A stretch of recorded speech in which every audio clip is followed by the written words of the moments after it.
Candace, get over here. You've been a bad girl. So, I am the people's champion. Sat down with Ben Burgess, for example, who's a PhD professor from Georgia, and we debated socialism over 2 hours. I'll debate anybody. I don't even know where to start. Now, of course, I am minding my own business being nosy, and I'm on Twitter, and I'm seeing your favorite white nationalist slash Spanish poppy, Nick Fuentes. You know I'm here with my white supremacist homeboy, Nick. We back.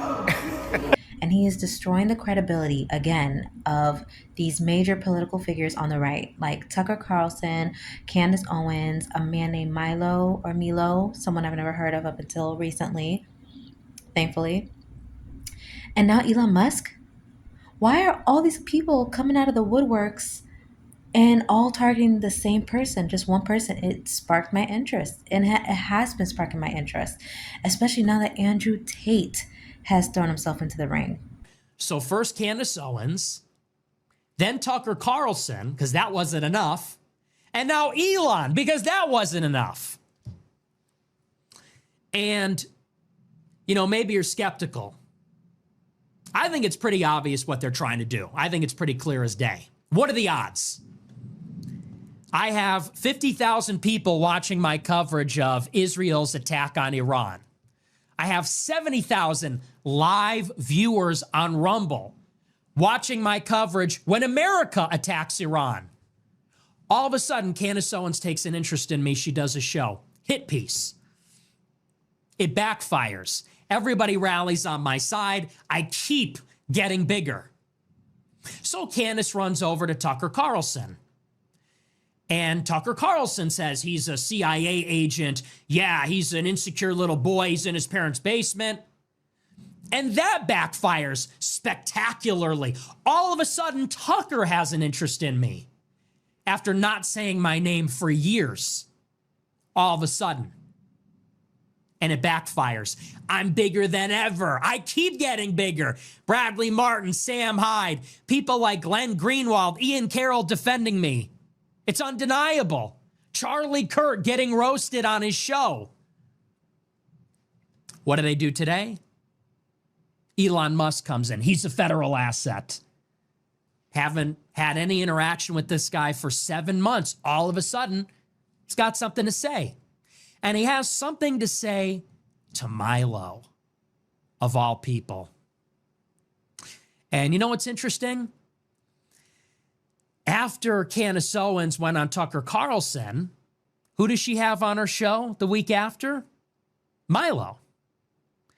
Now, did Candace Owens ask Milo about how he's been calling her husband gay for 5 years? Did she call him out? Did she start out the interview with Milo by saying, "You talk a lot of shit," and show the screenshots and the videos? No.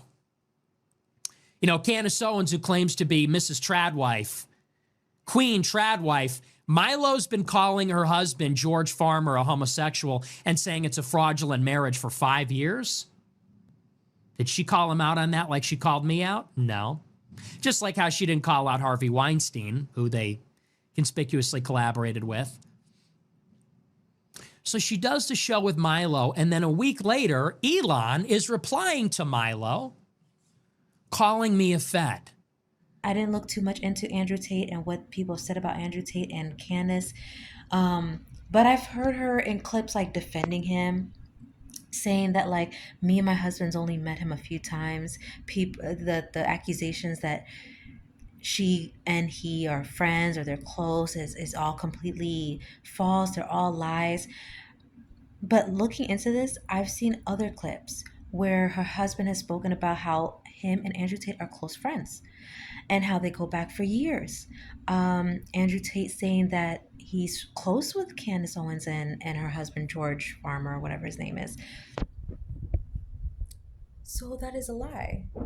I thought you pride yourself on not lying. And not only that, for someone that goes so hard, and I appreciate this about her, exposing France and the corruption there when involving PDF files, pedophilia, how it's rampant over there. You seem to be mum about what's going on in your own backyard. Your friend, your close friend, Andrew Tate, has spoken openly numerous times about hooking up with 15-year-olds and 16-year-olds. You've never called him out on it, never said anything about it. Okay. You also take on Harvey Weinstein and you're speaking on his case. This man who is admittedly, I don't know if he's admitted that he's a pervert, but he's factually a pervert. Someone that has made advances, unwanted advances towards women, taking advantage of women. And you're justifying it by saying, well, yeah, but they allowed it to continue, or they allowed this and they allowed that. There's instances where she's talking about Andrew Tate and his victims, and she's blaming the victim again. It's pretty sick. It's pretty disturbing. I don't understand it, but yet you go so hard for, when it comes to the people in France, but not the people in her backyard. And let's not even bring up the Catholic Church. Actually, let's. How do you have nothing to say about the Catholic Church, the church that you're a part of, but you have everything to say about everybody else? It's very clear that Candace Owens has blinders on, and Nick Fuentes has done a pretty good job of shedding light to a lot of that. And it's crazy because, and it's also opened my eyes as someone that used to watch her video. I'm not saying that I am completely turned off, but it's definitely made me open my eyes a lot more when it comes to Candace Owens and Tucker Carlson, who is a fed. She's challenging me to another debate. And I'm supposed to do this. Why? Because the first hit piece didn't work? Because the second hit piece with Tucker also didn't work? Now what? I'm supposed to hop on an airplane, fly to your house, cancel my show so you can take another swing? Because we all know how it went over the past couple of weeks. Did not go according to plan. Now, one of the line of attacks that was floated out by Candace Owens last night was that there is no explanation for why a random French guy would give Nick $250,000 in Bitcoin before committing suicide. Nick addresses that accusation head-on in this next clip, while also framing where his accusers were just a few years ago. All these people that are accusing me of anything, sorry, where were they? In 2017, I was at Charlottesville. You know what Milo was doing? He was informing to the FBI about Richard Spencer, who organized it. In 2017, I was talking about Israel and about the racial replacement migration. You know what Tucker was doing? He was on Fox News taking money from Rupert Murdoch. Candace Owens, I believe at that time, was at Turning Point USA, or she was running a dox site to dox bullies on the internet called Social Credit or something like that. Where were you in 2019 during the Groyper War? I was leading young men into a war against Charlie Kirk saying, why are you pro-legal immigration? Why do you put Israel first? Why are you promoting degeneracy when you should be promoting Christianity? Where was Candace Owens? She was working for Turning Point USA. Where was Milo? Who even knows? Doing cocaine somewhere. Where was Tucker Carlson? He gave us a little shout out on his show while he was pushing a colorblind meritocracy, inclusive populism. And then in 2020, think of this. A French guy who is sentenced to death. Life could not get more unfair. Some people get rich getting paid by Dennis Prager. Some people make $20 million a year getting paid by Rupert Murdoch. Some guy, by the fortune or misfortune of being born, is sentenced to a life of unbearable pain that cannot be ameliorated or cured. Now, he could have just killed himself. There's a lot of things he could have done. He writes a suicide note and says, killing myself is a selfish act, but I'm going to go out with a selfless act. I'm inspired by Nick Fuentes, by Ron Unz, by Andrew Anglin, by Ethan Ralph, for that matter, by Andrew Torba. Before I die, I'm going to give them my money so they can keep up the fight that I can't do because I'm in so much pain and there's nothing that they can do for me. And I receive the money and I go and put myself on the line at these rallies. I go and they're telling me, we can't protect you from Antifa because of who you are. If something happens to you, we can't protect you. Milo's getting told by the feds, don't go. It's going to be terrible. And so he stays home. But I'm there to support the president, to prevent this thing from happening. And the pattern is that I fought. Candace keeps saying this is something that happened to me 10 years ago. This is something that has been happening to me. Been happening. Over and over. I think people are saying that, like, of all people, this makes Tucker look the worst because it's exposing him. It's making Elon look worse. No, I think it's making Candace Owens look worse because nobody really likes Elon. Like, I think it's at the point, right? Like, where it's all unanimous. Like, everybody's sick and tired of Elon Musk and his shenanigans, you know, like in my Jocelyn voice, like his shenanigans. And when it comes to Tucker Carlson, I think it's confirmed. There's nothing else to reconfirm. He's a Fed. His father was a Fed. Candace Owens is someone that still holds credibility, right? Because a lot of what she says is her revealing new information, facts, whatever, like deep research. But this is making it clear that she has an agenda and she has a bias. I think that this has helped shed light on that a lot. And it's pretty big because of the large amount of viewers that she's amassed in such a short amount of time. You know what I mean? I'll say one thing, and this is very important. One thing that I've noticed that I try to kind of like forget, but I have to admit that it's important, is when she left the Daily Wire, one thing that a lot of people gave her credit for, myself included, was how fast she was able to bounce back and the amount of research that she put into these new projects, these new stories. One thing that I noticed is, where did these stories just randomly come from? And how were you able to pull off these new leads in such a short amount of time? Like, this is like research that would have required years, and she was able to get them like that. Like the Kamala Harris story. Who fed that to you? Who was feeding you all those leads? I know a lot of them came from the public, but where did it start off initially? She would always present them like, guys, I just Googled this and I found this. Guys, I was looking at the picture and I saw this. I'm like, I would have never saw that. The average person would have never saw that. You are not an X-Men. You are not a mutant. How is it that you just randomly be Googling and finding this? No, who's feeding certain details to you? I'm not saying that they're wrong. I'm just saying that who do you have backing you? Because I noticed that, like, you are very good at exposing so much here, but you won't speak on anything going on over here. All these stories about, oh, this, big historical figure. Oh, guess what? He was a PDF file. Oh, this French leader. Oh, guess what? They're a PDF. How are you just now getting all this information? You were just at PragerU. You were just at Daily Wire. You had none of this. Turning Point USA. You were at all these big Jewish companies. You never heard about any of this? You're just now finding out all this now? How is it that as soon as you left Daily Wire, that's when you were like, oh, guys, guess what? I just found out this about this Jewish leader. Or, oh, guess what about this historical figure that we always thought was yada, yada. How are you just now figuring all this out? And then when you do figure it out, you have massive information about it. Like stuff that would require a lot of time and a lot of research. So I did wonder that, like, you figured all this just now? I would watch it. I would be entertained. I'd watch it. I'm like, oh wow, I didn't know that. This looks like a lot of research.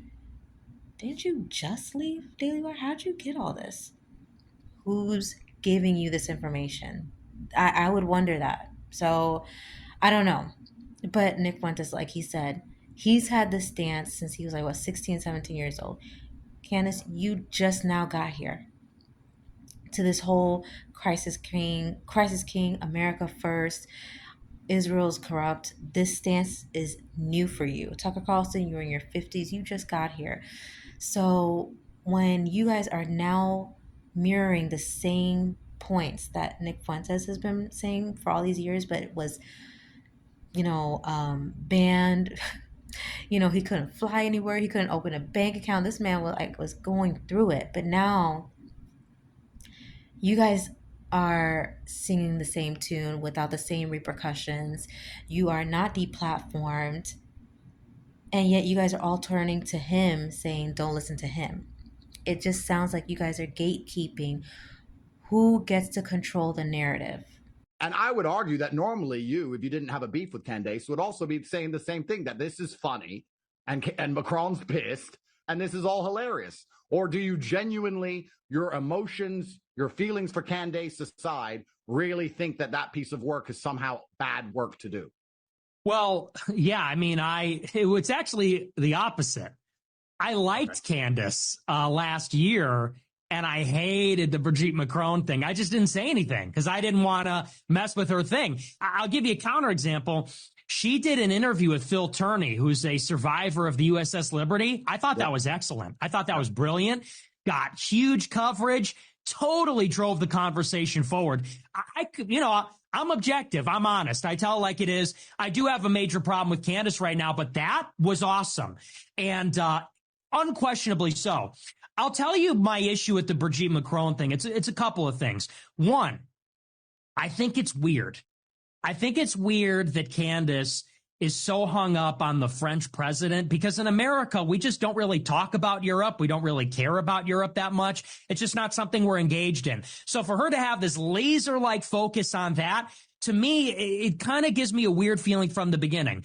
Then you delve into kind of the history there. And for a long time, there's been an effort to go after Macron from this crew. Like, I don't know if you know, but back in 2017, there was this huge effort to say that Macron was gay, and that was being pushed by Russian media. It was being pushed by Sputnik and Russia Today. They were quoting Julian Assange. They leaked all Macron's email 2 days before the election in 17. So there's been for like 8 years this concerted campaign to attack Macron personally, call him gay, say he's married to his dad. So that's another thing, is like it comes back over and over again. Then you get into the person pushing this, the guy, Xavier Poussard. He wrote the book, Becoming Brigitte. This guy's crazy. Like, the guy that originated the theory, it's very fringe in France. He believes in the QAnon stuff. He thinks he's working for Trump. He thinks he's working for Putin. The guy's nuts. And when you get down into the actual information, at the end of the day, their proof is that there's a photograph of the person they say Brigitte is as a child, and using this Chinese facial recognition, it says there's an 80% match to Brigitte Macron today. And I don't think that's super good journalism. I think the evidence is flimsy. And I would say maybe there's something going on there. Maybe Brigitte Macron is weird or something. But to me, the evidence is very flimsy. So that's my problem with it. And the reason that I even call it out, why not let it alone? The reason I call it out is because, one, if it's an angle from Russia or some other thing, then that needs to be called out by itself. But two, I think it's so kooky, it just makes us look bad. I think it's one of those things where maybe people watch the USS Liberty show, but then if you're talking about aliens and secret transgenders and the Frankists and, space isn't real, it's like then we just look like we're crazy. So that's the other thing. But it's actually in reverse of what you said. If I liked Candace, I would not talk about my problems with it at all if we had a working relationship. But, since we're at odds, I'm more willing to criticize her. So it's totally the opposite. For criticizing Israel, I got a Media Matters hit piece about me written. People are trying to kill me at Boston University. For going to Charlottesville, I got fired at RSBN. For pushing the issue, I got banned from PayPal. A year later, Ashley St. Clair got fired for being in a picture with me. When we led the Groyper War, I got banned from YouTube because one of Trump's fixers leaned in and they called me a Holocaust denier and smeared me that way. After I went and fought on January 6th, I had my money frozen. I got banned from DLive. I lost my livelihood and my career. I got banned on Twitter 6 months later. I made no money for years. I was operating at a loss just to keep the live stream going on Cozy TV. And then I get accused of being a Fed after all that. Now in the middle of this, calling out Trump correctly. So why go after him? Is it because he has spoken the opinions that you guys have now started to share? He was one of the first people that started calling out Israel. He's one of the first people that started calling out the Jews that are running the nation, that are running the world essentially, and how corrupt they really are. Is it because you guys have now taken the stance that he's had all along? Tucker, you know, you're taking it now that you're in your 50s and he's had it since he was like, what, 16, 17? That you guys are now chanting America First when that was his slogan for many years. And he's shown receipts of how you guys play behind the scenes. It's not making you guys look good. And it's making a lot of people like myself wake up and be like, wow, what agenda do you guys have? Because clearly you guys do have blinders. Candace Owens, I mean, my goodness, I've really been looking at her differently. The way that she went after Nick Fuentes it caught me off guard so much, because I was interested in like, okay, who is this Nick Fuentes guy? I'm hearing more about him. You're interviewing him. I thought it was going to be a good interview, and you focus on Dave Smith for like an hour and a half. I tuned out. I was like, who the hell cares? Why are we hearing about Dave Smith for this? Like the first 10 minutes, okay, but this long? Really? Saying, are you anti-Semitic? Why did you say this about Jewish people? Do you believe this about all Jewish people? Candace, are you asking these questions?